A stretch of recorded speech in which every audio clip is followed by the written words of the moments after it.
Happy time, people. Daily Wrap, Yea or Nay. First, I sound like Joe Piscopo. You do. Yes. First up, not surprisingly, Americans are split racially over why police backlash and violent protests are occurring around the country. This according to a new Wall Street Journal NBC News poll. While 96% of American adults believe what is happening in Baltimore right now is reflective of broader national problems, and when asked to explain, however, what's going on in Baltimore and other cities in similar situations, well, there was a huge divide between black and white respondents. Listen to these numbers. 60% of blacks surveyed said the recent protesting in Baltimore was over long-standing frustrations about police mistreatment of African Americans. However, a little over 1 in 4 black respondents say the disturbances were caused by people using the protests as an excuse to engage in looting and violence. Opposite true of white respondents, with 58% of people saying they were using the protests as an excuse to loot, with only about a third saying the events reflected long-standing frustrations with police. It should be noted that this poll was completed before Friday's announcement that 6 police officers were being charged in connection with Freddie Gray's death. Does the racial divide help prove there is police mistreatment of African Americans? Yea or nay, Bill Tucker? Nay, but it's time we have this discussion. I'm tired of not having this conversation because just because someone runs into trouble and they're black doesn't make it a racial issue, and we need to start talking about that just in general, because I think we're going to find a lot more agreement among Americans, to be honest with you, that there are problems with the way the police conduct themselves and that it is not necessarily racially driven. We know that from this case. 3 of the 6 officers were African American or some. So we need to start talking about the racism issues that exist and why, and on both sides. But this is not. It's not solely a function of race. I think the black vote on that poll had it much closer to right. And I am moving on. A rather private moment went public when a Texas councilman, I'm familiar with this actually, went to the restroom during a council meeting and forgot to turn his microphone off. Item R, and this is Ms. Johnrow.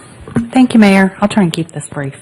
I won't belabor all the details. I'm sure most of you remember Mr. Guest's presentation from last time, and what we can do is call on governmental representatives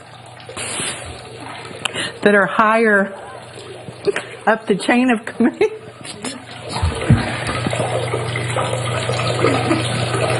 There are not any CAFO operations in Georgetown, so for us to just say it within the city limits would be... So, and also these diseases don't know any boundaries. So a state-by-state approach would just mean that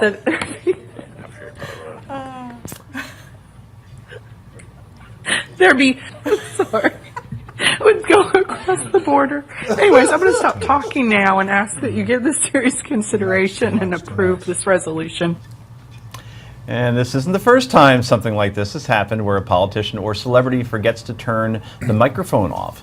Should microphones automatically turn off at a certain distance, and are you glad that was number 1 and not another number, Bill Tucker?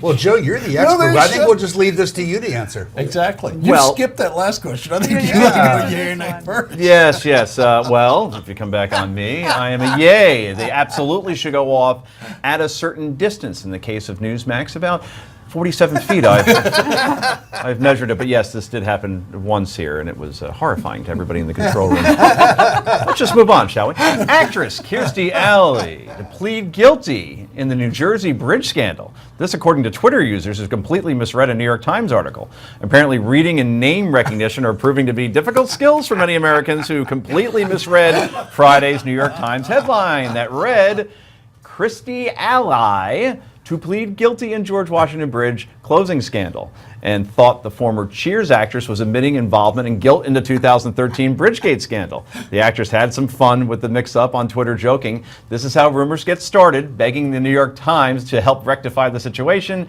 and even learning to love her new role, saying she can now add major bridge closing downer to her resume. We have to end on that note, everybody. Thank you, panel. See you tomorrow night at 7. Good night.